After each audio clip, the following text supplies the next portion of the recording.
Hey everyone, it's Joe. If you like what we do here on the show, consider supporting us on Patreon. Just $5 a month gets you access to our entire bonus episode catalog, as well as every regular episode, 1 full week early. Access to all of our side series that are currently ongoing, and our back catalog of those as well. Gets you ebooks, audiobooks, first dibs on live show tickets and merchandise when they're available, and also gets you access to our Discord, which has turned into a lovely little community. So go to patreon.com/lions led by donkeys and join the Legion of the Old Crow today. Lions led by donkeys.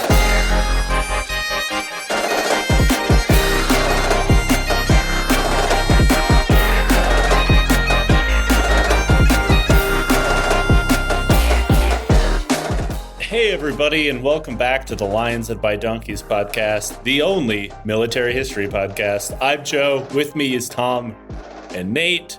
Fellas, how are we doing?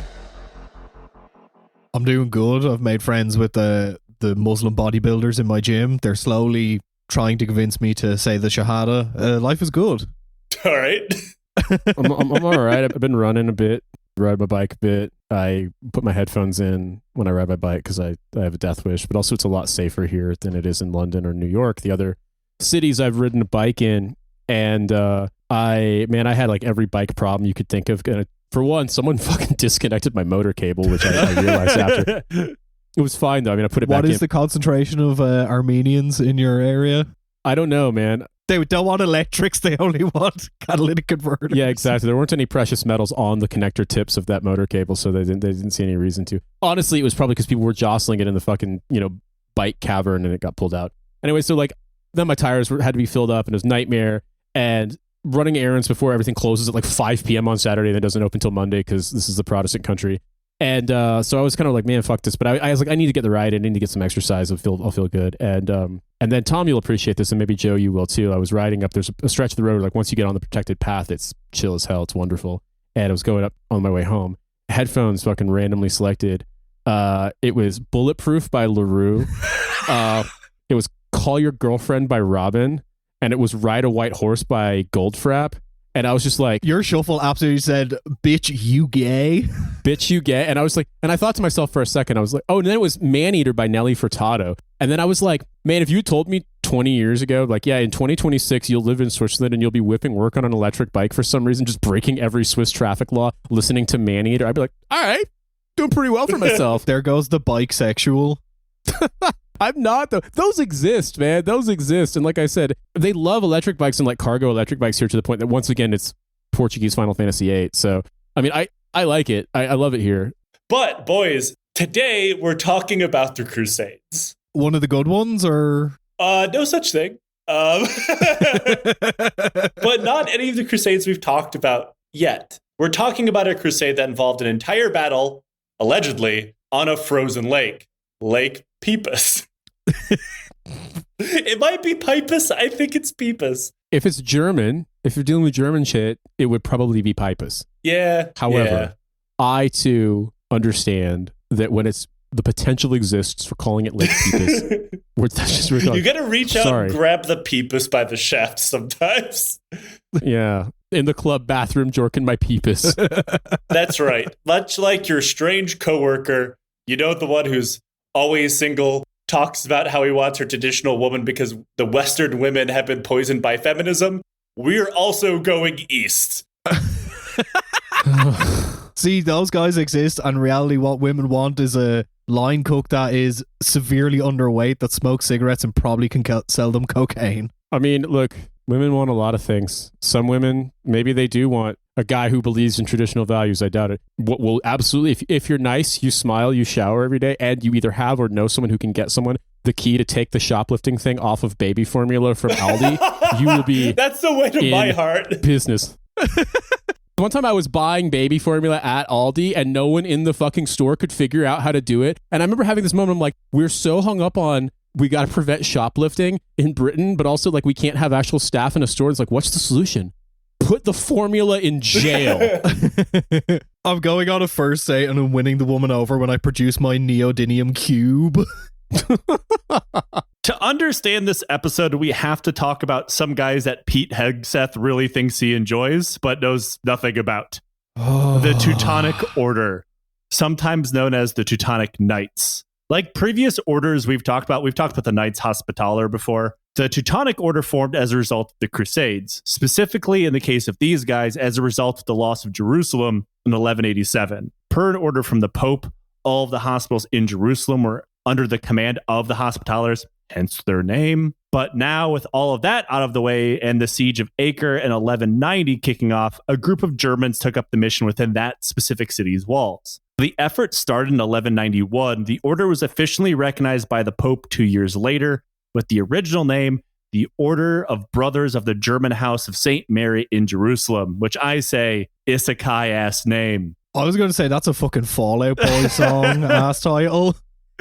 Mary, we're going down crusading. Leave the music jokes to the people who know music, Joe. And who is that exactly? Are you going to pretend it's you two? Now, you know a lot about music, about bands that nobody's ever heard of or died way before I was born. But I mean, to be honest with you, I've never heard of a single one of the bands that you've mentioned, and they all have names like riffs on the formula of like, you know, My Chemical Romance kind of shit, but also just like, but then you're like, you guys, you too, you know all these band names, you know all the lore behind them. And to me, it all sounds like Mad Libs for emo bands from the 2000s. And you're like, oh, that one, he was drunk driver, he's a white supremacist. He definitely is.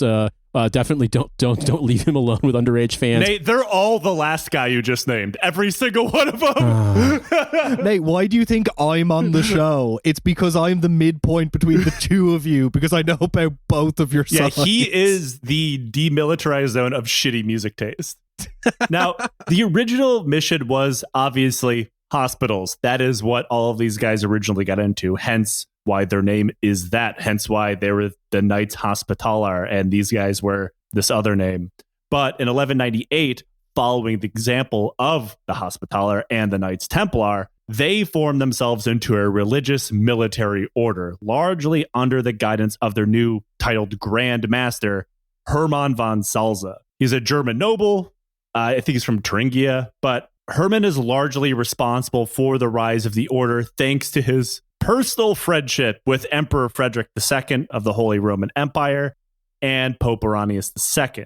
He had effectively taken command and rebuilt the entire thing after it had largely been destroyed fighting in the Armenian Kingdom of Cilicia. Whoops. They pulled their horses into town. They had no horseshoes when they left. I said the joke because you guys can't.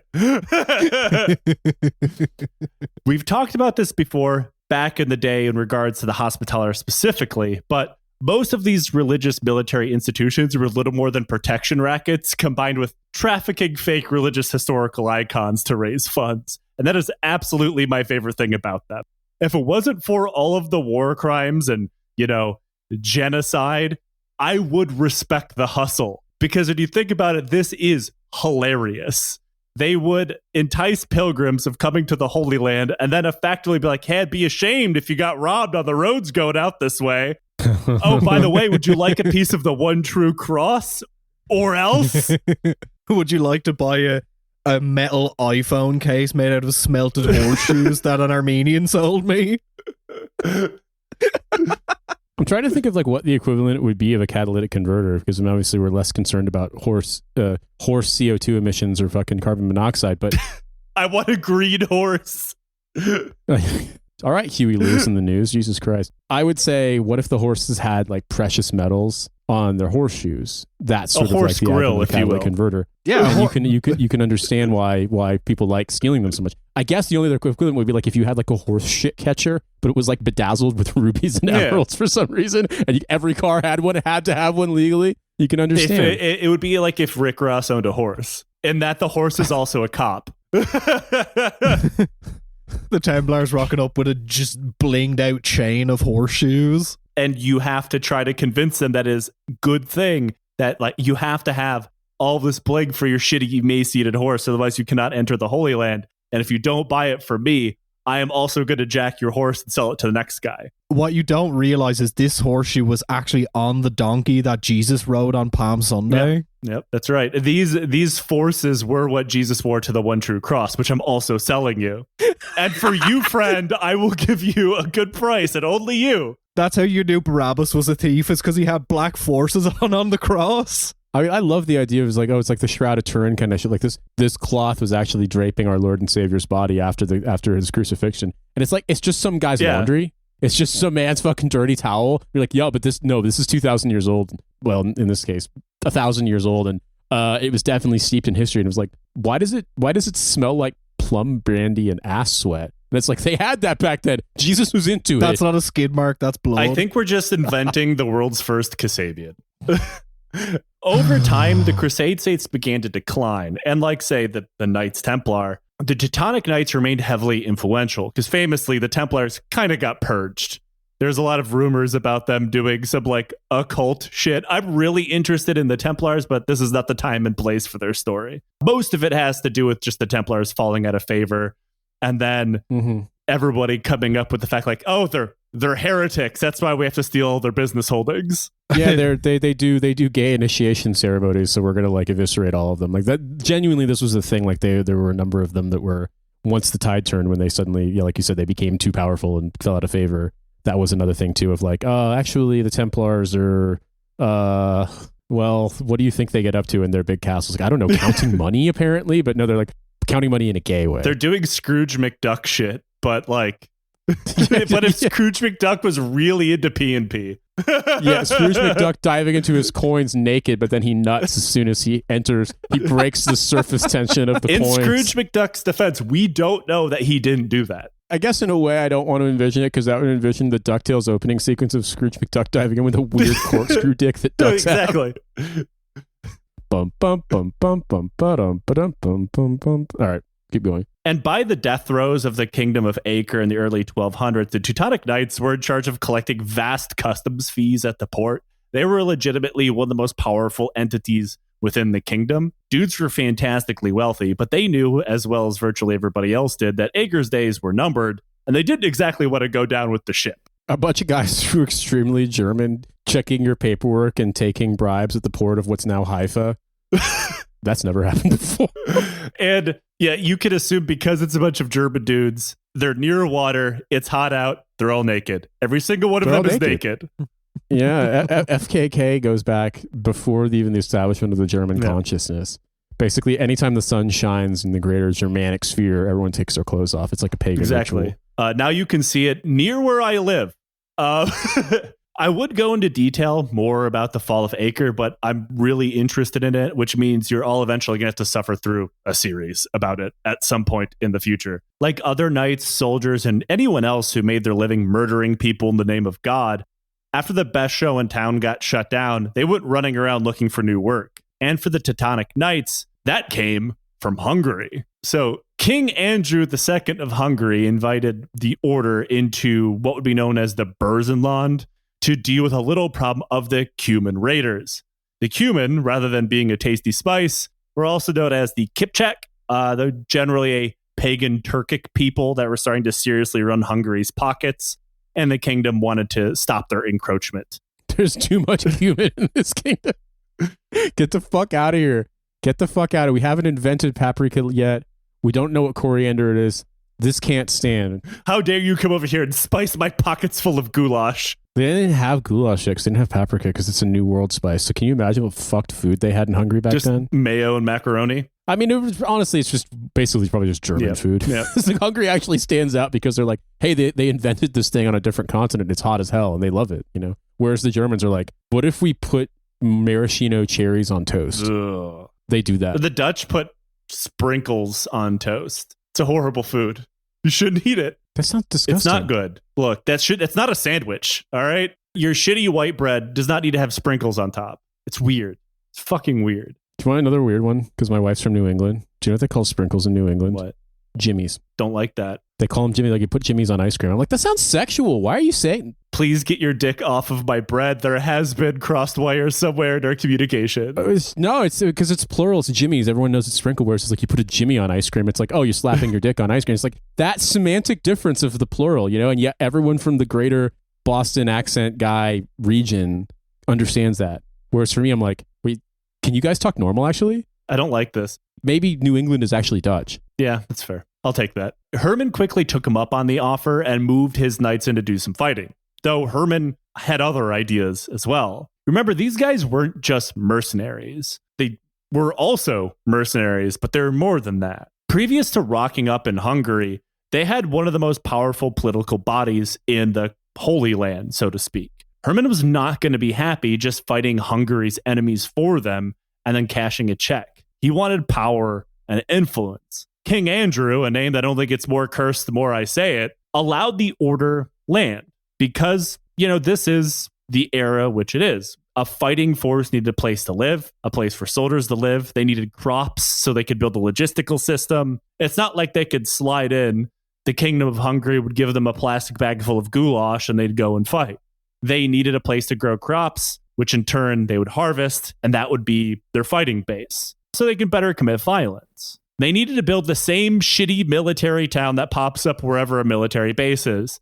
They needed to build the Crusader Hungarian Fort Bragg. I guess to me, when you talk about this, it's like, okay, this is medieval / Crusades, early, I guess, like 900s to 1300s general span of medieval era. Hungary, Central Europe, southern Central Europe. I keep thinking of like the Kingdom of Tudor from Berserk. Like I know that's my go-to reference, but it's just sort of like vaguely European in a sort of unreconstructed way. And it's like, oh, you're basically taking Crusader Band of the Hawk and giving them land and letting them establish their own sort of fiefdom. I don't think this is going to go very well. Are you telling me that there's actually going to be a guy? They're like, oh yeah, by the way, the Hungarians are just aware of this man named Nosferatu Zod who just periodically shows up. Okay, it's a dumb joke, but what I'm trying to say is that like, here's our new recruit. Weirdly, his name is Guts. We're fine with that. Yeah. Though. Nosferatu Zod does have the build of the average Hungarian man, so Hungarian men just do that. They transform into a giant one-horned demon. I mean, that's what happens if you ask the average Romanian about Hungarians. That's what they'll tell you. We all have that Hungarian friend who's got ram's horns and is 3,000 years old and has slayed every warrior who's ever come across his path. There's always that one asshole at every party. Yeah, I would just say too that it's just interesting because like the thing is with the Crusader kingdoms, like throughout this entire period, is that they obviously at one point kind of like got a chance to do sort of proto New World shit of setting up new kingdoms and conquered territory, and then but then it didn't work out for them. Then they eventually got expelled. And so it's like, it is interesting to be like, oh yeah, these guys, their fortune is on the wane, but whereas they can't have their beautiful coastal kingdom in the Levant, they can potentially have the sort of medieval Knights Templar Bundy Ranch.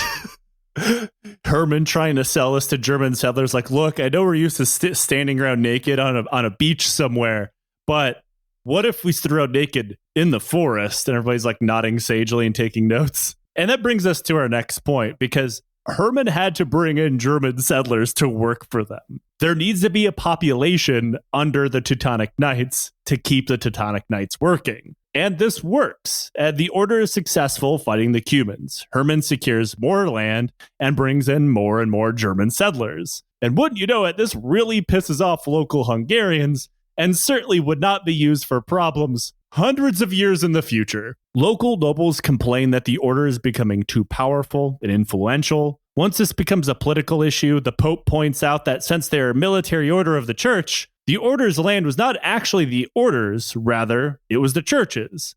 And they issued a papal bull on the matter, which also meant that Hungarians were supposed to be cool with this. King Andrew, again, I'm going to say this as many times as I can because I hate it, finally got pissed and just kicked the order out of the country, which did cause some issues with the church, but weirdly, the Pope kind of understood where he was coming from. After this, the order finds itself in the War of the Keys on the side of the Holy Roman Emperor, who, remember, is Herman's friend. We're not going to go into it here because this is not what the episode is about, but the War of the Keys was against the Papal States, launched to get the Emperor unexcommunicated after the Emperor kicked him out of the church for promising to launch a crusade, but then never would. He even allegedly faked an illness to get out of the crusade. I'm just going to say the thing that's on everyone's mind, which is that the War of the Keys also does sound like it could be either a Jimmy Buffett album or a Rick Ross album. That's true. That's true. Yeah, I could respect an emperor who malingers to get out of emperor-related duty. He just like me. It's very relatable. There are so many things that you hear about various emperor business where you're like, I can't even conceive of that. Like that requires like being raised in a mindset so radically different to the one that we know, where that would seem normal to you. But a guy being like, actually, if they tell them my tummy hurts, they won't make me go on the crusade. I absolutely get but that. back then, having a tummy ache would kill a motherfucker. All these like grind set guys are like, oh, you need to be like Marcus Aurelius or like Alexander the Great. Why don't you just be like this guy and be like, I'm not going to go to work.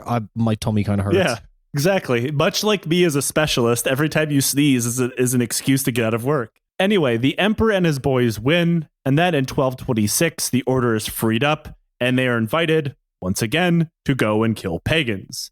This time under the pay of Conrad I of Masovia, today northeast Poland, to join in on the Prussian Crusade. Previously, Conrad had attempted to conquer the area known as Klemnoland, but failed, and the Prussian counterattacks had begun to threaten his kingdom. At the time, Prussia was pagan, and Conrad was one of several Christian leaders attempting to turn them to the light of Christ via mass murder and stealing their shit. For Hermann, the Prussian Crusade was a possible gold mine for several reasons. For starters, after years of fighting, the Order had lost a lot of veterans, and they had lost their home turf twice. Getting some new land, especially that in Prussia and its population of pagans, would be a perfect hold for his new knights to get training. And by training, I mean experience killing people. I would be so pissed if I was a Templar knight and I was stationed in Hungary. I've been eating Kirtish Kolak for like the past while, and now I'm suddenly stuck in northern Poland. They're sending you to northern Poland with a bunch of replacements who are just like, my drill sergeant told me that you could absolutely cleave a man in twain if you wield a big enough sword. Imagine being in the Teutonic Order long enough to be like, remember when you could be sitting on a beach somewhere and really warm? To like, now I'm in a swamp and I'm cold. This fucking, like, God has forsaken us. I think I need to become Muslim. They were right. They were right. Being sent to the second country in Europe that has a propensity for potatoes and alcoholism that isn't Ireland. Furthermore, owing to a golden bull issued that same year by the Holy Roman Emperor, any lands the Order conquered in Prussia would be theirs to administer. This was later supported by a papal bull offering indulgences for anyone who fought for the Order or with the Order as an ally over the course of the Crusade. But Hermann had other demands from Conrad before everything was agreed upon. Namely, total freedom to war against anyone he wanted, parentheses, in the name of Christ, or as Hermann called them, the Northern Saracens. Yes, we're getting Muslims, but Polish. I mean, there have been so many instances of this where I've talked about this before, where like the hardest diss you could drop on someone to be like, oh, he's basically the Grand Turk of the West or something like that. They don't know anything other than if anybody at the other end of my sword must be Muslim, even if it's a Prussian pagan. We have to go fight Saladin, but there's somehow loads of W's and that L with the line through it in it. You wind up getting into like some kind of protracted border conflict with the Finns. Every single one of them is albino, and you're like, Turks. Snow Saracens. Yeah, exactly. That's the thing. The perfidy of the Saracen and the heathen Muslim is such that he can actually drain the color from his skin and hair like a chameleon, which I don't know about because they're a new world creature. I mean, like literally, this is the fucking weird thing that like all those like Crusader guys go on about is like, this is the Chad Templar versus the Chud pagan, because that's literally what the people in that region were called at the time. Yes, we will talk about the Chuds later.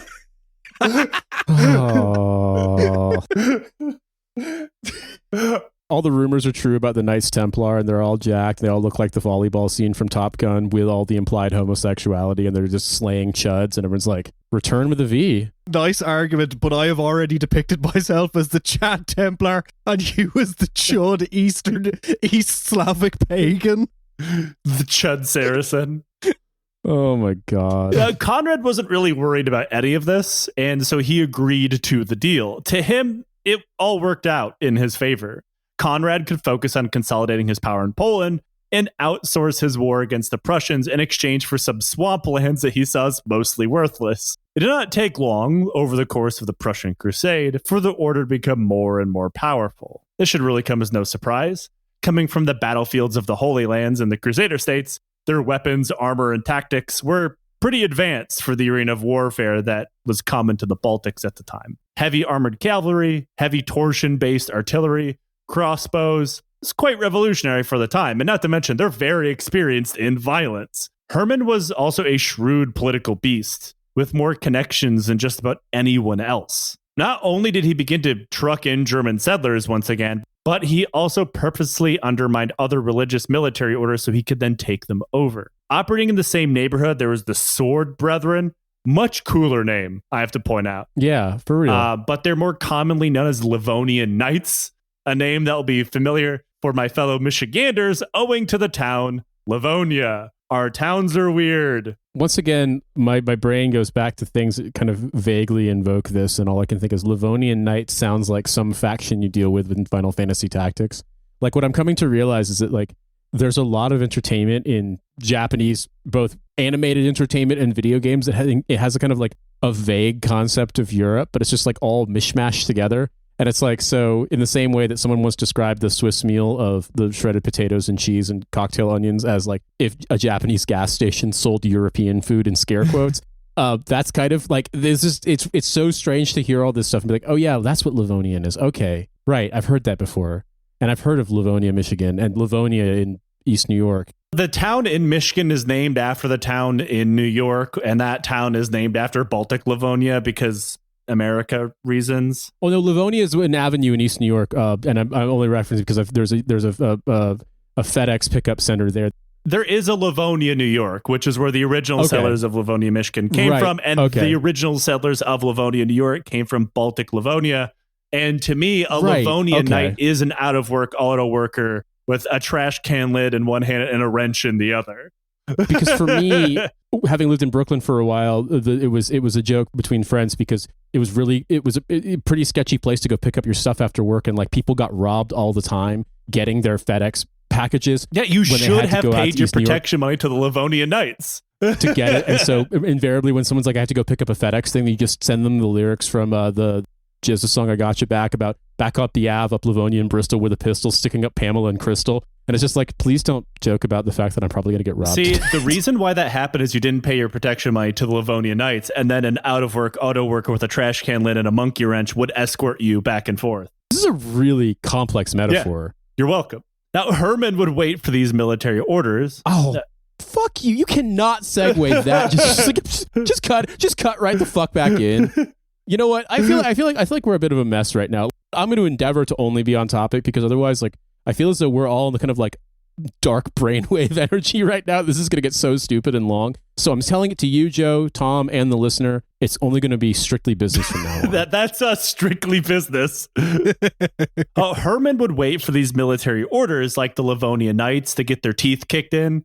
Then he would use his connections with the Pope to get them effectively signed over to him like a piece of property because he is the showrunner of the best religious military order in town. Hey, yo, boss, let me hold some knights. I feel like this must get very frustrating in the context even of this being the world you grew up in, where like the Pope kind of lives in the God house and can just determine that you are property out of nowhere. Like, I feel as though even as scratching out a living as a Livonian peasant, this must get, people might be like, you're sitting around the campfire with a plum brandy or whatever, like, this Pope guy kind of fucking sucks.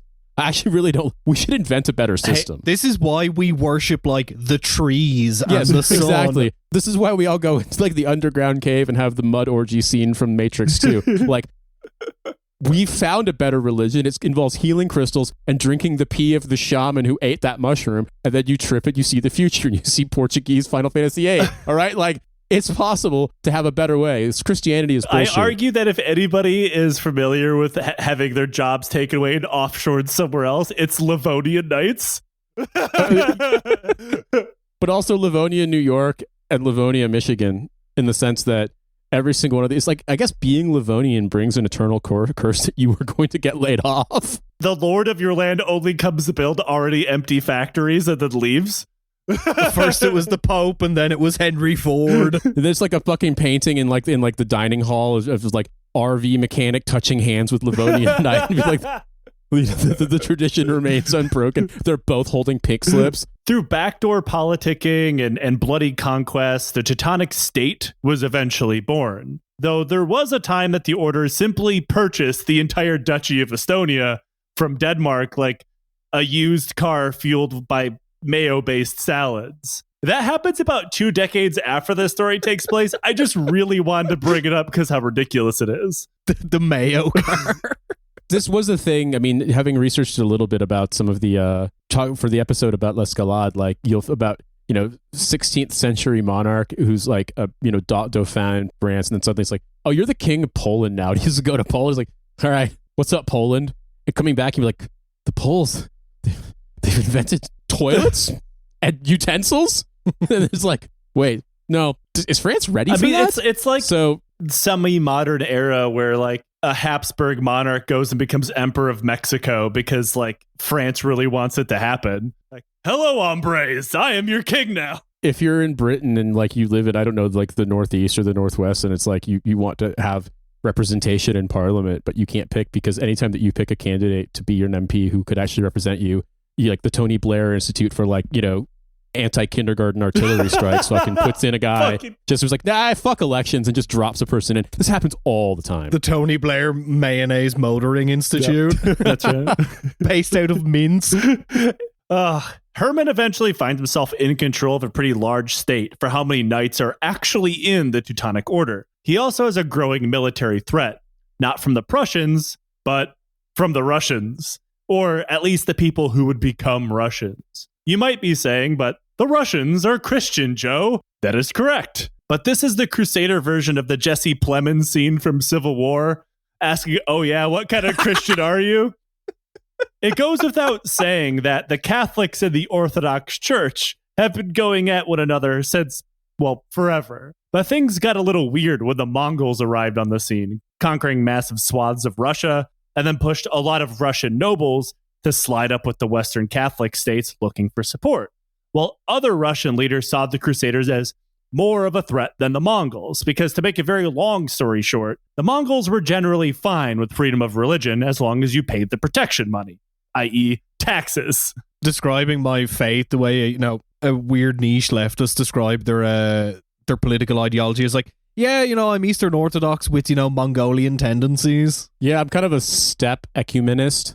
I see you guys are playing Hearts of Iron as well. It is very funny because it's like you can more or less be left alone in your faith so long as you pay your tithes. But if you don't pay your tithes, like it's not like you get like a complaint letter in the mail. It's like they basically just send like, what if we had human crickets on horseback with swords and they just destroy everything? They're like, you guys need to go back and do a better job. There's exactly like one dandelion left alive on their land. Like, it's not really an easy balance to maintain. Yeah, normally they would. Not always, of course, but most of the time, someone was made an example of. They were pointed to and be like, hey, pay the fuck up or this is going to happen to you. Generally, but not always, people were allowed to live as they always had afterwards, assuming they paid up.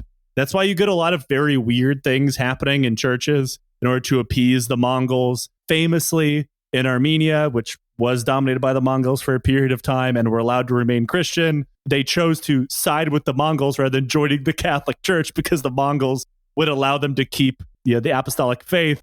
Some reliefs of Jesus look vaguely Mongol as like a nod to be like, see, we're cool together. Siding with the Mongols has become a different type of Trotskyist. Yeah, we have a perfect society, but every now and again someone has to get made an example of in this story entitled The Ones Who Get Pulled Apart by Horses in Omelas. Yeah, exactly. So like some Russians or proto-Russians, Russia isn't a thing that exists yet, decided that it's better to pay our taxes to the Mongols and keep our Orthodox faith than side up with the Catholics who want to destroy it fully. And one of those nobles was Alexander Nevsky, Prince of Novgorod, and he's going to become the star of our show. Nevsky was right not to trust the Crusaders because as virtually as soon as the Mongols pulled away, thanks to Nevsky paying a large tribute to the Golden Horde to leave him alone, the Order and their allies invaded to pick apart at the bones. Order armies took the cities of Psykov and Bjorg, committing the kinds of slaughter that Crusader armies tend to commit. The order took both of these cities without much of a fight, because the Mongols took care of that part already, and probably assuming those goddamn Eastern Orthodox simply couldn't put up a fight, garrisoned Psychop with only 52 men to defend it. Unlike with the Mongols, Nevsky saw the Crusaders as an enemy that not only could he defeat, but he had a religious duty to do so, because they meant to destroy the Orthodox Church. And this is not taking one side or the other in this case, but the Teutonic Order would have absolutely destroyed the Orthodox Church if given the option. So he would go on the offensive against the Order. It also didn't help that, if you couldn't tell, both Nevsky and the Order were thirsting over the same lands for virtually the same reason. Outside of the practicalities of painting the map, both of them saw converting pagans to their specific brand of Christianity as their duty. And they saw everyone else outside of their side of the cross as heretics. In the meantime, Hermann was almost never on Order lands. He stayed most of his time back in Germany or Rome, which in turn pissed off the knights that lived in the Teutonic state. They began to demand that he come to the fucking swamp he forced them to live in and lead them. So Hermann withdrew from political life, lost power, and eventually died. He was replaced by Popo von Ostern, a man who never wanted to fight the Novgorodians in the first place. That is a name. Popo. That's extremely name alert. It could also be, in my opinion, even funnier, Popo von Ostern. I believe it is Popo. Hopefully he's not wearing a turban and covered in boot polish. The first Dutch knight of the Teutonic Order. Mr. Popo von Ostern. The pagans, hardening their defenses because they've heard that Mr. Popo is inbound. And then they see him and they're just like, feel a little bit uncomfortable about this representation. To be fair, the Not Mr. 100% Popo sure. knights are easy to see because they're on that really tall tower that sticks out the center of the earth and never leave. This is one of those things where, I have to kind of default to name alert jokes because it will become very, very clear that my knowledge of deep lore Dragon Ball Z trivia is basically zero. If it makes you feel any better, there's at least a percentage of people listening that have no fucking idea that has any connection to Dragon Ball Z whatsoever, and we're pissing in the wind. Well, definitely don't Google Mr. Popo if you're in public because it's just going to look uncomfortable. As Nevsky swept through and took Order and pagan lands east of the Neva River, mass murder was obviously commonplace. This is also where he gets his name, Nevsky, the Battle of the Neva River. There was mass enslavement, especially of the pagan people known as the Chud. The Chud. This is a common term from the Rus Chronicles, generally, but not always, saved for early Finnic people, the Chud. But this is not important, really. I just really wanted an excuse to say the Chud, and Tom beat me to it. Early Finnic people, they're like, you may defeat us now, but revenge will be ours in about 700 years when we invent a phone with a game called Snake on it. The Swedes hate the Chuds. Those goddamn Finnic Saracens. The Chud IKEA. It's just like a tree that has been broken down to 30 different pieces, and you have to put it all back together using an Allen key. The Order found itself pulled into a war it really couldn't get out of, but also not one it could really fight. The Order was stretched terribly thin, thanks to previous defeats both at the hand of Nevsky and the Mongols. Another war was generally unpopular, even amongst the bloodthirsty psychos that made up the core of the Order, which is a problem. It's like we talked about before. It's like occasionally there's a kind of guy that when they are against your idea, you've really fucked up. And one of the reasons for this was the makeup of the Order itself. For starters, the brothers of the Order, as they were known, the actual knights of noble birth.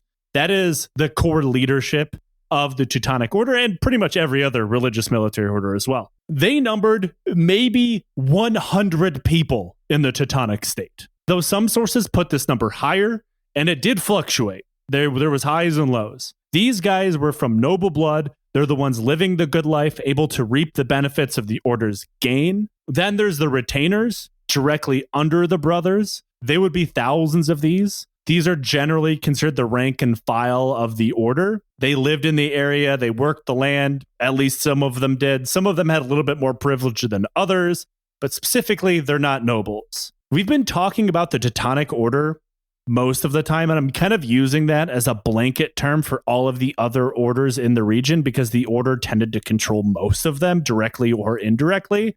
But just know I'm including the Teutonic Order, the Livonian Knights, and unless I say otherwise, they're always together. Along with them was the Bishopric of Dorpat. This is like a kind of statelet controlled by a Catholic bishop. They generally only exist because the knights are there. And then there were the Summer Crusaders. These were noble knights and retainers from the rest of Europe who traveled over to fight in the spring and summer, at least most of the time. The Summer Crusaders, kind of just a label given to them. They would travel while the getting was good. They go when to get money, loot, occasionally lands, but they don't want to stay there. A crusade in Europe was just about the best thing that could have happened to them because they could get all of the indulgences, the riches, the loot, all of the awards of fighting in the Holy Land, but not having to travel all the way to the Middle East. It's the guys who go to Ibiza to sell like 2CB during like Fatboy Slim's residency. Like they don't want to commit full time to the lifestyle of selling drugs, but you know, a little summer sojourn of like selling drugs to 19-year-olds, it's kind of the same. Summer drug dealers are the modern Summer Crusaders, yeah. Drug dealers just start for summer. But with them came, for a lack of a better term, the Summer Randos. These weren't knights, these weren't fighting men. As much as being a soldier was a career for a common man in the Middle Ages, rather they were just doing the same thing as the nobles, traveling to a religious war zone to secure as much bag as possible. These guys were a lot more common during the height of the crusade in the Holy Land. There was an entire crusade of these people. We did an episode on that as well. It never ended well because these aren't trained fighting men. Some of them have weapons. Some of them don't. Some of them literally just wash into town. But namely the Knights and the Summer Crusaders, they're trained and armed to a pretty good standard, but things only get worse and worse from there. At the lowest level, arguably, were the local levies. Because remember, the Knights in the Teutonic state have lands. Someone has to work those lands. And they run those lands just like they would have if they were from wherever the fuck they happen to be from. So they conscript people that are working their fields. And these guys were barely trained at all. Mostly they existed as a screening force to protect the Knights' flanks or simply to forage for food. But they were no different than anyone else in their goals because we've talked about this before. These guys aren't getting paid. If they do want to get paid, it's based on stealing shit. Yeah, you're getting paid in experience and exposure. Well, not that type of exposure, actual exposure. Yeah, exposure to crimes. Like, if they want to go back home to their shitty swamp fields growing swamp corn or whatever and not be completely bankrupt, because it's not like anybody's working their land while they're gone, they need to bring as much loot back as possible. So it's kind of like the trickle-down effect of loot, but it works as well as actual trickle-down anything. All the rich people take everything and they're left with the scraps. So these levies fill their metaphorical bank account with enslavement, mostly. But it's also interesting because you think about coming back with loot, but what you actually need are like farm implements and like, I don't know, a supply of gravel so you can fucking dig out swamp pits and fill them with gravel so your house doesn't fall over. And you're like, well, I can't really help you, but I've got a solid ivory chair and your neighbor can trade you for like a bejeweled scepter. It's just for like, any of you have a scythe? No. Yeah, everyone's going on crusade to get some hoes. But different types. You would love to have a hoe made out of iron, but instead it's made out of, I don't know, fucking some kind of soft, really, really high purity gold. You're like, this doesn't cut knotweed for shit. And there's going to be one guy. I'm constantly breaking my golden scythe like some kind of incompetent druid trying to harvest, I don't know, swamp barley. And instead it's like what I wouldn't give for, I don't know, 14th century John Deere. One guy's going to come back really pissed off that he was confused about the whole concept of looting. And he's just like, what am I going to do with this crate full of literal loots? What am I going to do with all these string instruments? Fuck! You guys know any bards? Nobody wants to work anymore.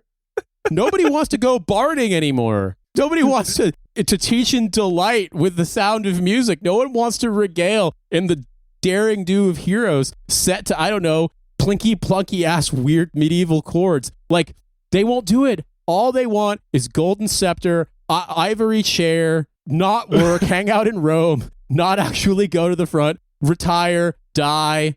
They don't want to do anything. One guy with a whole bunch of looted loots is going to start the Swamp Tang clan. Or he's going to open up the first like guitar center in Eastern Bohemia. I'm so fucking tired of these 14th century Gen Alpha swampfluencers. Can anyone just use a farm implement? And like the guitar center in my hometown, it's going to be shaped like a giant lute. Young hoes cut everything with a golden scythe.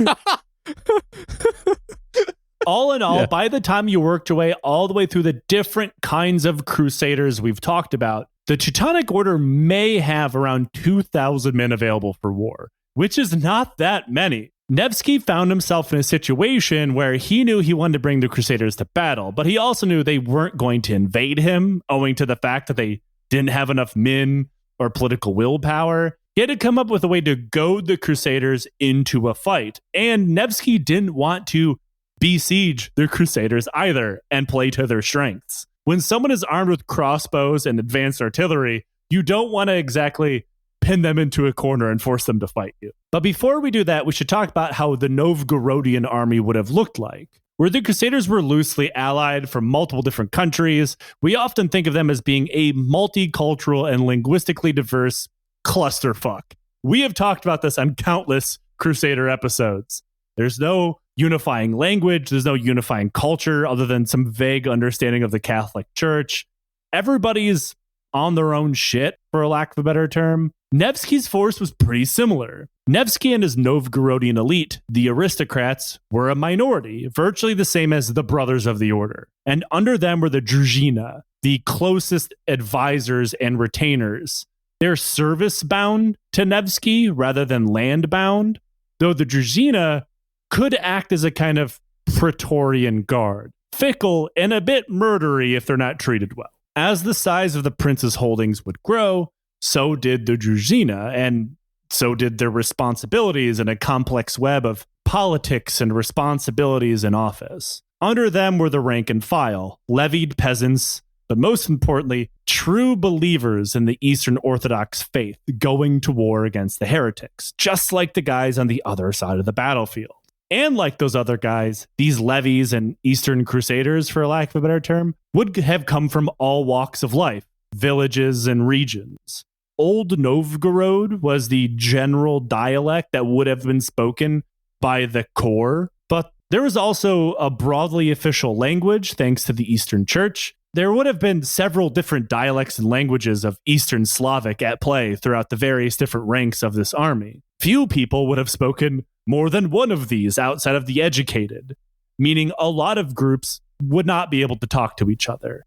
And just like a Crusader army, your common everyday person would have been illiterate, so passing down orders would have been impossible. Joining Nevsky on his quest against the Swamp Germans was Andrei II of Vladimir, Prince of Vladimir. Though there are some disagreements on if Andrei was prince or not yet. According to the book Medieval Russia, 980 to 1584, it wasn't until a few years after this battle that Andrei was installed as prince by the Mongols, but we at least know he was there, prince or not, with his men, on his own or on behalf of his father. Yeah, we at least know he was really, really big and could drink 48 beers. It's a huge fucking guy. Oh, God. I'm now understanding that you mean Andre the Giant. Yeah, okay. Yeah. Which also means Andre II is famous for filling a bathtub full of his diarrhea. This is some Andre the Giant lore I didn't know. Oh, yeah. I mean, a lot of it is true. A lot of it is not true. He was famously a huge drinker. He would, like, through the course of, like, a single night, he would drink, like, 50 goddamn beers, which were very small for him because he was a large man. Yeah. And one time he had some, let's say, tummy hurt-itis, and the toilet was too small for his gigantic ass, so he just shit in the tub. A lot of this is up for debate, let's say. But the drinking there's multiple pictures and eyewitness testimony to that. Yeah, I mean, I guess if you're that large, you know, someone handing you a beer is like they handed you a little Lego figurine of beer. You just gotta like pinch it into your mouth. A thimble of beer. Yeah, exactly. There's pictures of him holding cans of beer, and it is very funny. Yeah. The Novgorodian force relied heavily on archers, unlike the Crusaders, both on foot and on horseback. fighting in a very similar way, kind of, sort of, that the Mongols did. A kind of fighting that the Crusaders were not very familiar with. They mostly use these archers on their flanks, with the infantry in the center and their heavy horsemen held back in reserve. The reason why I bring all of this up, both for the context of this battle and because a lot of history, propaganda, and nationalism has sprouted from this battle. Depending on who is telling the story, the German knights, the rigid professionals, drove forward an army of slaves against the stalwart common people of Russia who were fighting off imperialism, who were, of course, mostly peasants, simply trying to protect the motherland. As I've already explained, both these armies were virtually identical in their makeup and political structure. Outside of regional flavor, there's very little difference. Both sides are fighting to expand their borders for the name of personal glory and religion. None of that proto-modern political horseshit is going on here. Yes, if you know anything about Russian nationalism, the name Alexander Nevsky is blinking at you like a red light right now. Yeah, and that red light has come on again very recently.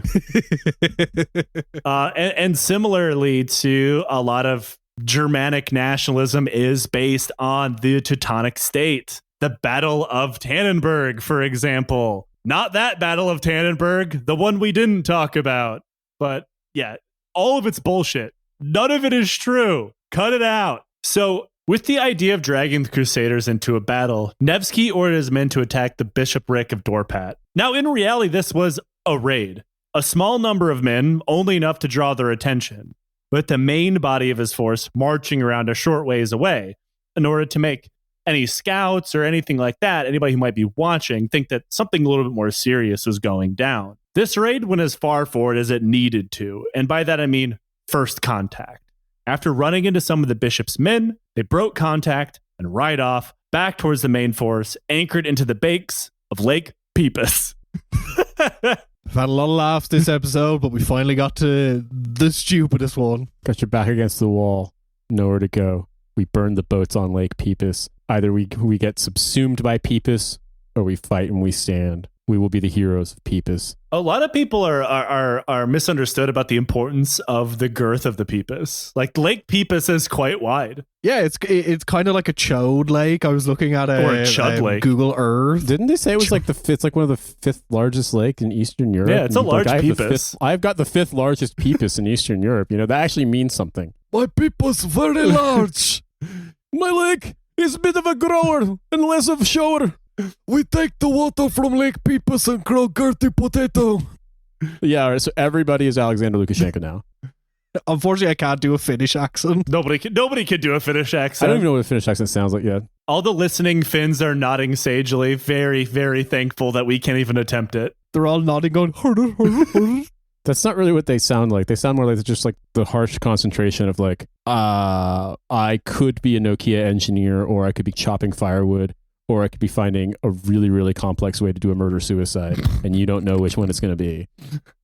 It was March of 1242, and since humans hadn't quite figured out how to melt the planet yet, Lake Peipus was still frozen over, albeit unevenly. It was thick enough, it was a thick Peipus, not only for infantry to walk across, but lighter cavalry forces as well. Can you imagine Finnish lions led by donkeys, and they hear an English word that sounds like like weenus or something like that in Finnish, and so they entirely just derail this whole thing with like Finnish dick jokes about America, but they're talking about like Scranton, Pennsylvania or something. Someone out there has done it. We have a very stupid country with dumb names and an unfortunate language. Now, the Peipus wasn't quite thick enough for the Druzhina to dare to cross, because they're armored, they're heavy horse, right? Like, you don't want to walk your heavy horses across that Peipus. Campaigning during early spring in this region is not unheard of. Unlike a lot of other places, campaigning in what would still be considered winter would be off limits, because there's snow, there's ice, but the early spring ice made things comparatively easier to move in the area, because once it melted, everything would transform into a horrible, thick bog for a while. You don't want to find yourself bog campaigning. I mean, having been stationed in Alaska, which has a climate and landscape similar to this, yeah, it is wet and slushy and bad, especially if you're breaking brush this time of year. Now, we were never riding on Ultra Horse. We were, either walking or on tracked vehicles and trucks and stuff on roads. We have to enter Alaska into Horsepedia to see what it has to say about it. I simply would not want to ride my ultra horse over thin ice and start bog maxing on Lake Peipus. Dying in battle on Lake Peipus and becoming like Urzat's Northern European Otzi the Iceman. Every single person has in the eternal human memory of being like the horse that dies in the never-ending story because of Lake Peipus. Atreyu of Lake Peipus. No, Atreyu's the boy. What's the horse's name? I thought the horse was Atreyu. No, Atreyu's the kid. Who names your kid Atreyu? It's a fucking fantasy novel by a German guy. What do you think? Everybody knows you name your metalcore band Atreyu, not your son. Artax is the fucking horse's name. Atreyu's the boy's name. I have been fucked up for so long. I literally always thought Atreyu was the horse. No, it's Bastian Balthasar Bus is the name of the boy in modern Germany. Atreyu is the hero boy and whatever the goddamn stupid world is called. And Artax is the horse who gives so up many hope people are mad at us right sad. now. The mud that makes you sad makes the horse give up life. For anyone listening, 45 minutes ago, Nate said, I'm going to stay on topic. I am staying on topic. We're talking about heavy horses and bogs. That's the fucking that's the relevant thing. If you can't conceive of this, if you just start throwing out weird, like weird to us Eastern European names and geographical locations, but you bring up the goddamn horse and mud in the never-ending story, and basically everyone under the age of 25 has a traumatic memory associated with it. So you know what? I have now made this comprehensible. This is how we make history real. That's the number one reason why the never-ending story is not historically accurate, is that the horse did not grab that kid and drowned it in the mud with it. Exactly. Yeah, exactly. They need to make a realistic version where that happens. There's actually about this battle, and the theme song will go, "You're drowning in Lake Peipus, na na na na na na na na." It's kind of a banger. But because, it's the early season in this particular region, everything is still frozen. You have not yet entered into the mud that kills you zone. And despite the ice still being crossable, it's still ice. It's not great terrain to fight on unless you happen to be in the NHL. So Nevsky made sure to align his men on the shore, with the only realistic approach being to advance over the ice. Now, this seems like an obvious trap to us, and I assume virtually anybody else. But the entire point of the raid on the bishopric was to make it look like the Novgorodians had been beaten back by the Crusaders, to make them look like they were a defeated enemy on the run. Therefore, anybody chasing after them isn't going to really worry too much about terrain because they're stupid. They're like, no, we're running these people down. They're running for their lives because we have them defeated. According to some tellings of the story, Crusader forces appear like they always do on April 5th. The heavy armored brothers of the order, therefore their entire leadership, making up the center of the massive armored horse formation. Generally, let's consider it the spearhead, a wedge shape driving straight for the enemy's center. On the right flank were their auxiliaries, and on their left flank were their Danish and Estonian allies. And I do believe we've just invented the world's most fucked up barbecue. Jesus Christ. How the charge goes depends on who's telling the story. In some tellings, the Crusaders charge right up the gut, across the frozen lake, and directly into Novgorodian lines. But in others, the Crusaders do something that makes, to be honest, a lot more sense. They simply go around the frozen lake and attack up the shore in a smaller front. But either way, the Crusaders charge hard for Nevsky. Hermann of Dorpat, the commander of the allied Crusader army, only had that in mind, with the idea of busting through and managing to kill or capture Nevsky, and then his army would simply collapse without his unifying presence. And there's a good chance that this is true, and Nevsky knew it, which is why he stood there at the center with his personal standard flying in order to draw them in. Once the Crusaders bowled straight into Novgorodian lines, Nevsky's center, with him amongst them, fell back but did not break. Then something happened that might sound very familiar to anybody who has listened to more than one of our Crusader episodes in the past. The Novgorodian light horse archers looped around, firing arrows into the Danes, who, of course, start chasing them. The entire point of light horse archers is to be able to run away and continue flinging arrows into your enemy. They retreat, fire, retreat, fire. They're lighter and they're faster. Danish heavy horsemen cannot possibly hope to catch them. And as they fall back and continuously do this, they shred the Danes. And when you're taking all of this in, all of these men murdering each other over a frozen swamp, I need to add for the general ambiance for you and the listeners at home. And that is the dulcet tones of someone playing a church organ. That's because, according to some of the earliest histories of the battle, the Crusaders dragged a fucking church organ all the way with them to the battlefield. All you hear is dun dun dun dun dun dun dun dun. Just like the drowning horse who drowns in the swamp of sadness is an eternal occurring human memory, the doof warrior from Third Fury Road is also real. Yes. They brought a church organ out to like get everybody hyped up and play fucking proto Black Sabbath out there. And No, you he's know it's playing, shooting fire. Like, this is straight 100%. 40K Trench Crusade shit. 100%. No, what if the organ player is like playing, like the interstitial music from like hockey? Diddle-a-did-da-doo. And all the Crusaders have to go, charge! Maybe that's how the bishop ordered the charge. Danish guy fires at you and misses, and then you play wah, wah, just owning them with goofy organ sounds. Playing the church organ version of Freebird while they charge into battle and just get destroyed by arrows. You know, you're really speaking to me right now, but I don't know if there's, when you're bogged down in a frozen swamp, I don't necessarily know if there's enough latent movement for Freebird to fucking kind of work. Because you have to be whipping ass somewhere. It doesn't matter the historical period. It doesn't matter the setting. It doesn't matter the context. You got to be whipping ass somewhere. And you play Freebird, and everyone's like, Americans at least, we're locked in. We're like, America might be a fake country, but we have a real culture, and it's this. It's tearing ass through something. TIE Fighter, fucking X-Wing, World War II dive bombers, I don't know, like fucking riding the motorcycles in Chrono Trigger, whatever it is. You're going somewhere, you're whipping ass, you play Freebird, it's cooler. They're just like getting really hyped up. There's like Templars like headbutting each other's helmets, and just Green Sleeves is playing in the background. So while listening to their favorite music, the Danish flank crumbles. The Novgorodians continue to hold at the center for what could be hours.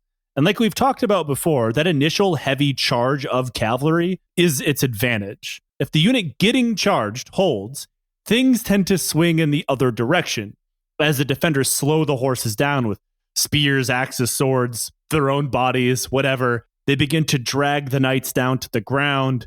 They jam knives into the slits of their armor. They cave their helms in with hammers. Not to mention, things aren't any better for the knights who realize that the charge was grinding to a halt, and they jump down to fight because their armor isn't exactly made to fight on the snow and ice. It was there, after hours of fighting, the Crusader center completely exhausted, that Nevsky finally ordered his own heavy cavalry into battle. The entrance of the Druzhina into the fight could be felt immediately. They blasted through the Crusaders and advanced up their now almost completely unprotected flanks, thanks to the Danes getting a face full of arrow. It didn't take the Crusaders, still slogging it out in the center, long to realize that they needed to get the fuck out of there or they were all going to die. So they ran. The Novgorodians gave chase, slaughtering Crusaders as they attempted to flee across the frozen lake. And what happens next depends entirely on which telling of the story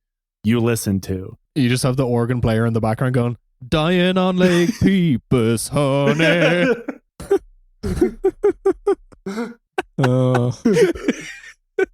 You know, I just obviously Smoke on the Water is the one you'd want instead, but you know what? Let's just leave it. Just leave it. Bum, bum, bum, bum, bum.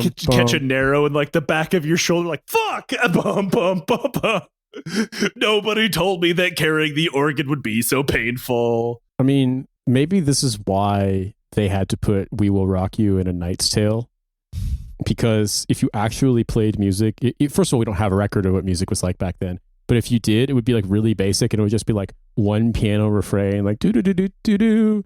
Charge! And then he clove him in twain. Do do do do do do. And then he fucked his mom. Do do do do do do. And it's like that gets boring. Where for them, like the concept of music was so novel that you could do like 100 stanzas, and they'd be like, "I am so locked into this." My personal favorite stanza of the 2-hour-long baseball music concert is the 300th time we've had to say the word charge. Yeah. Like I said, what happens next depends entirely on who's telling the story. In some, the Novgorodians just break off the chase because they start to hear the ice under them crack. Like, because if you've ever walked across a frozen body of water, you can hear it break under your feet. I fell into a frozen lake when I was 10, and it sucks. I'm just saying, it fucking sucks. Definite Midwest experience there. And if, like, for example, back when I was a kid, the Great Lakes used to freeze and you could walk on them, but you could hear the water under you, and it was terrifying. In some tellings, that's why they stop. In others, the lake itself breaks under the Crusaders' feet and they fall into a watery grave. Though that is heavily disputed. Either way, pick whichever one you think is more fun. Presumably there would be a lot of bedazzled horse choiruses and huge fucking horse helmets at the bottom of Lake Peipus if this were the telling, if the lake just gave all of a sudden. Yeah, it just turns into the greatest loop drop in like recent memory. Well, yeah, it's deep enough that like it wouldn't have been a thing that people would have scavenged or scoured out in time, and you could just go, destination archaeology dive on Lake Peipus, and you could find thousands of go diving on that Peipus. Suits of armor. Look, stop talking about my vacation plans. Imagine how bummed out like the Novgorodian forces would be chasing these guys down, loaded down with armor and weapons and jewelry, and they just go crashing into the frozen lake like, fuck! Can you imagine how many pairs of scissors we could have made out of that horse armor? Now we have to make it out of a fucking ivory chair again. Whatever happened, the fighting is horrifically violent even for the Crusades, and one of the ways that we can tell is how few knights were taken alive. We've talked about this before on the show, but this was an era of ransoming prisoners for cash. Knights were nobles, or failing that, people whose families had connections and therefore a ton of money and privilege. Taking a knight alive was better than killing them. Taking a hostage and then ransoming back to the family was a literal specific part of any battle plan. But in this case, only 6 knights were taken prisoner because all the other ones got killed. Jeez. I mean, I am kind of now coming to the conclusion that maybe the Swamps of Sadness was the real thing that happened, but I don't know. It's also possible they were just really, really sick of these guys. Hey, any swamp can be a swamp of sadness if you happen to be getting stabbed in the face in it. Well, yeah, and also it's like they know these guys are just going to keep bothering them. They keep fucking with them. And so at the point, it's like, all right, look, you got them in a bad spot. Yeah, you could loot max by ransoming them, but you could also just like solve the problem. Sort of like, I don't necessarily want to enter into dialogue with the bedbugs. I kind of want them gone for good. There was also some of the auxiliaries that were taken as well. There's some argument if they're of a ransom because these guys weren't nobles. Hard to say if they'd be worth it. Some accounts say they're put into slavery. Other accounts just have their fate left unknown, which I think we could all fill in the blanks there. Mm-hmm. And as for casualties, this happens to be just one of those battles that we legitimately don't know. There's no good account of how many people were killed or wounded. According to the earliest tellings, 20 brothers of the order were killed, which is a large number when you think of how few of them there actually were in the grand scheme of things. Another 6, as I said, were ransomed. Possibly thousands of others connected to the crusade also died. We have no idea how many Novgorodians were killed, but it's fair to say less than that. So that certainly put a stop to the old Prussian Crusade, right? Not even remotely. The Crusades would continue on, and so would the Teutonic Order and the Teutonic State for hundreds of years until they were terminally checked in 1410 at a little something called the Battle of Tannenberg. Listeners of the show will remember that we talked about World War I's Battle of Tannenberg, a battle given that name because of the battle where the Teutonic Knights lost for a very specific purpose. It's where we invented the concept of German swamp ass or Sumpfarsch. That's right. The order would go on to form the bedrock of early Prussian military tradition and arguably military fascism in a lot of different ways, and other horrible shit would come out of that. As for Nevsky, thanks to his victory over the Crusaders and his dealings with the Golden Horde, managed to preserve the Eastern Orthodox Church. I'll leave that up to you if that's a good thing or not. He was venerated as a saint virtually as soon as he dropped dead, and he was canonized. Something that sounds a lot cooler when it involves an actual canon. Tons of valuables are packed inside of his tomb, only to be taken out by the Bolsheviks in the 1920s. Over the years, Nevsky has been turned into a hero of Russian nationalism, and then a champion of the working class, and then Russian nationalism once again, as all of his valuables were replaced in 2023 by Russian Patriarch Kirill for reasons I think we don't need to go into. I guess in closing, both Nevsky and the Teutonic Order were lionized by the worst people you know. Rest in piss. You won't be missed. The end. Fellas, that is the Battle of Lake Peipus, also known as the Battle on the Ice, which may or may not have taken place on ice. Yeah, there is an extent to which like these kinds of battles, even though they are, you know, within the realm of some degree of historiography, are like so many apocryphal details. Yeah, of just course. because records weren't kept and they certainly weren't preserved. And so, yeah, like there's the living myth, there's the kind of oral tradition, there's the storytelling, the sort of passed down memory.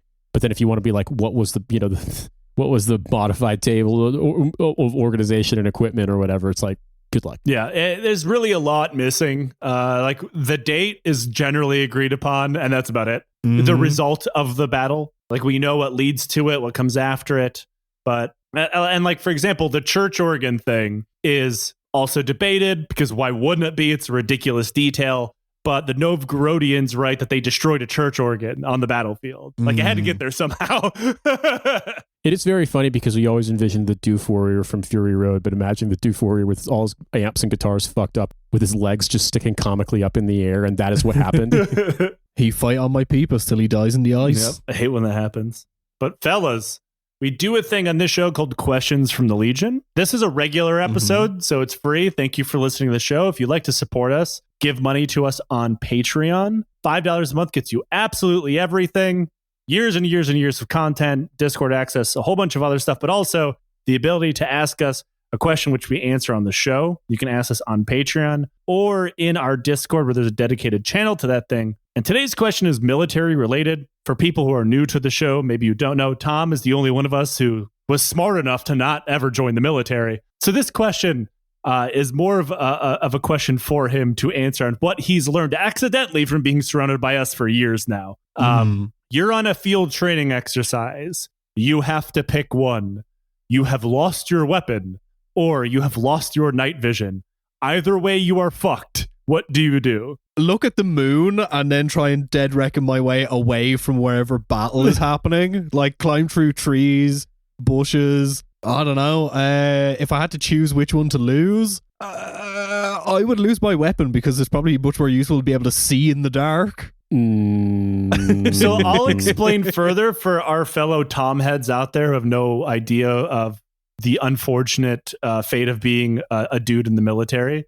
These are called sensitive items. Everything has a serial number on it. And if you're a non-commissioned officer, one of the most important jobs you have during a field training exercise is making sure your soldiers have not lost their sensitive items because soldiers lose everything. Everything. Yes. I cannot count how many times I was in a field training exercise in the States or deployed to a war zone and I had to open up a porta potty and there'd just be a gun in there. Yes. These things fucking happen because soldiers are dumb. But yes. From my personal experience, I've never lost anything, but I have seen soldiers who have lost things. And I've noticed that people who lose their night vision on field training exercise get in less trouble. So I will go with the night vision. I never lost either. I did lose my dummy weapon during a land nav course in Special Forces training, and I retraced my steps to every point and found it leaning against a tree. So I know the utter terror of you have lost your weapon, even if it's not real. I would say that because I was a platoon leader and then also I was a headquarters company XO, absolutely you would rather lose your night vision goggles than a weapon. Number one, because it's okay with weapons, like that's like a full-on CID thing, like because it's a weapon. If it's missing, gun. like it's a problem. It's a gun. It's a gun that's not allowed, that civilians aren't allowed to own because of the way that it's. So it's a huge, huge problem, and that will be a much longer and more drawn out process because obviously while it is bad if somebody loses their night vision goggles and they're worth thousands of dollars and obviously they are not things that are legal to be owned by civilians either, that is a thing where it's less conceived of less as a risk than someone happening upon or stealing or squirreling away an assault rifle or a pistol or God knows like a fucking machine gun, a mortar tube, you know, that kind of grenade launcher, that kind of a thing. I do think the crowning achievement that I've ever seen lost, and I know this has nothing to do with questions from the Legion, but since we're talking about lost things, I do have to tell this story. And forgive me, I've had a couple of concussions in my life, so if I've told this story on this show before, I apologize. Again, we've been doing this for almost 8 years, I'm going to repeat myself at some point. But I was stationed at Fort Knox. Unfortunate place to get stationed back when I was there. I mean, it's always an unfortunate place to get stationed because it's in Kentucky. But back when I was there, it was the home of the U.S. Army's armor program for tanks and Bradleys and whatnot. It's not anymore. They moved that to Fort Stewart, I believe. But when I was there, I got put into a unit whose entire job was to do field training lanes for officers going through basic armored leadership courses. We would drive them around. We would teach them how to use our vehicles. I was a tanker, so we would teach them how to use tanks, which also meant our motor pool, the place where all of our vehicles are stored, has 100 tanks in it. It has a lot of fucking tanks for any armored motor pool because we're going through so many training iterations. These are not tanks meant to be deployed. They're trash, effectively. They're still M1A1 Abrams, but nobody's taking care of them. Nobody's assigned to the tanks. Nobody's taking care of them. And if you took the combined total hand receipt value of all of those tanks, every single person in America could get a graduate degree for free. Yeah. But they are also pieces of shit in a big ass. And it would be like the second largest tank force in the world just laying around. Yes. If in a normal line unit as a tanker, you have 4 guys assigned to a tank, that is your responsibility. You take care of it like it's your baby. But these are literally just like trash left around. Nobody takes care of them. Like my platoon would get assigned 8 tanks to go get ready for the next cycle of lieutenants coming in to train. We get keys to them because they're just padlocked, closed on the hatches. We go down there, we open them up, we make sure they're still running, or if they're not running, what little amount of work we can do to get it to work because they're always kind of broken. People may not realize this, but military vehicles don't have key ignition. They just have start buttons or switches. Yeah, because there's one more thing that would lose or get lost or broken. So you literally have to put padlocks to keep the doors closed because otherwise someone can just hop in and Grand Theft Auto your SUSV or 113 or whatever. And we are going down there. They give me these fucking 5 tanks to go unlock and look inside and do a general eyeing that it's okay to bring out for training. And I can't find one of them. Donde está el tank? Yeah, tanks have bumper numbers. Think of it like a license plate, but it's painted on the back. And I'm going through and I'm looking on this paperwork. I'm like, it's not there, which happens sometimes. People park them in the wrong spot. I go to the warrant officer who's in charge of the motor pool, and I'm like, can't find this one. I need a different one. He's like, well, we don't have a different one. You need to find that one. So he starts looking up where it would have been parked, the last squadron to use it for their other training mission. We call them oh yeah, we'll go down to our line and look out for it. It's not there either. We eventually go through the entirety of 16th Cavalry. Nobody can find this tank. Nobody. Is a bumper number kind of like a tank's tramp stamp? Actually, yeah, it is on the back. It is on the back. I would say the tramp stamp for tanks is more like when the crews give it names and they write the name on the barrel. So you get because the bumper number is slightly off to the left or right. So it's more like a butt cheek tattoo. Exactly. And so everybody's looking around trying to find this tank. It is nowhere to be found. And because I was given the keys, suddenly it's Specialist Kasabian's problem, but I never signed any paperwork for this tank yet. So it's not my problem. It ends up becoming the warrant officer's problem who's in charge of the motor pool. And then it kind of goes above my head. But long story short, someone lost a whole main battle tank. And as far as I know, no one ever found it. Someone somewhere got in a massive amount of problems. That is insane. But yeah, I know that when I was deployed, a friend of mine was handed over during the transfer of what's called theater purchased equipment, because you couldn't have units bring all of their stuff to combat and back. It was just the logistics, especially in a country like Afghanistan that is landlocked, would be massive. And he was told by a platoon leader that he was trading out with that he had 420 millimeter mortar tubes that weren't on anyone's books. And he was like, now that's not unreasonable in the sense that you've been at that point, we'd been in Afghanistan for 8 years and stuff gets written off as battlefield loss and it's still there. They find it, that kind of thing. And he was like, how'd you get them? He's like, I traded him an ASV for it. And I'm like, you traded him a military vehicle? He was like, yeah, it was scraps of combat loss. It's on blocks. In his defense, it's an ASV. It's hardly a military vehicle.